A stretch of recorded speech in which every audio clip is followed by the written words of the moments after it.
ព្រះបារមីថ្លៃនៅឋានណាចុះមករក្សាកូនចៅប្រុងស្រីអព្រះបារមីថ្លៃនៅឋានណាចុះមករក្សាកូនចៅប្រុងស្រីថ្ងៃនេះថ្ងៃជាខួបអាពីពីមង្គលឡាយសួស្ដីថ្ងៃនេះថ្ងៃជាខួបអាពីមង្គលឡាយសួ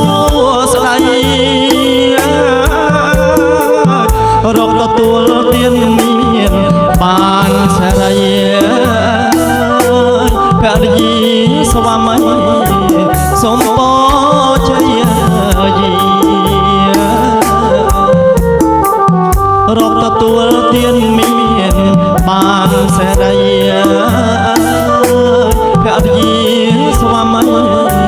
សូមពរជ័យយា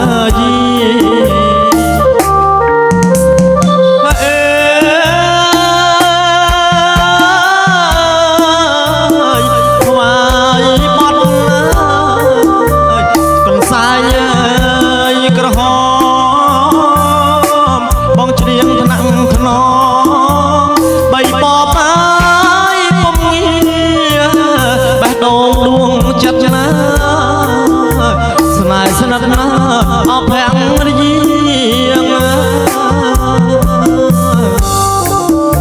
ថែទួនហើយស្ងួនភ្ងាថែទួនស្ងួនភ្ងាការពារអដារា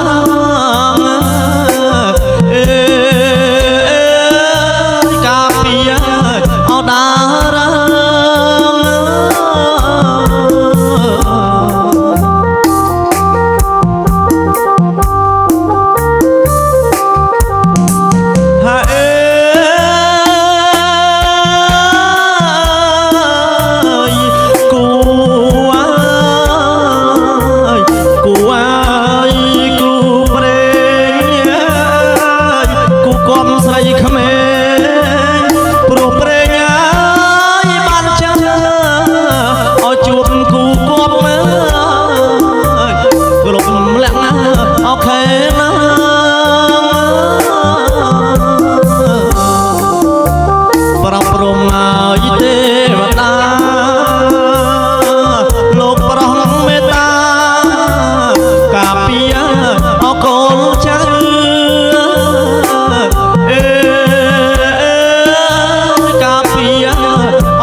សម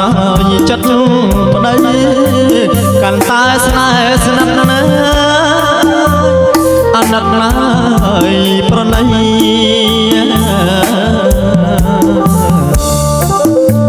ចិត្តនេះងាយគ្មានអ្វីក្រៅពីរូបប្តីដែលស្រីអោពេញស្នេហ៍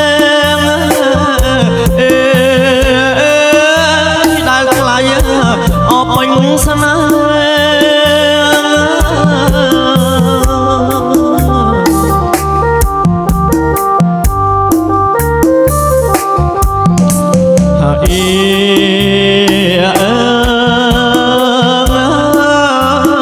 សូម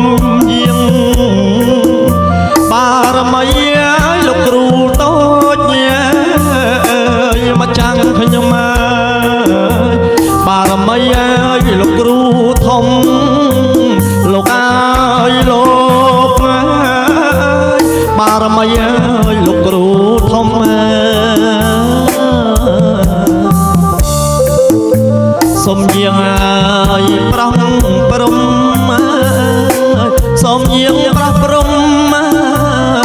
ឲ្យពរឲ្យជ័យពីថ្ងៃនេះទៅសូមតែក្តីសុខ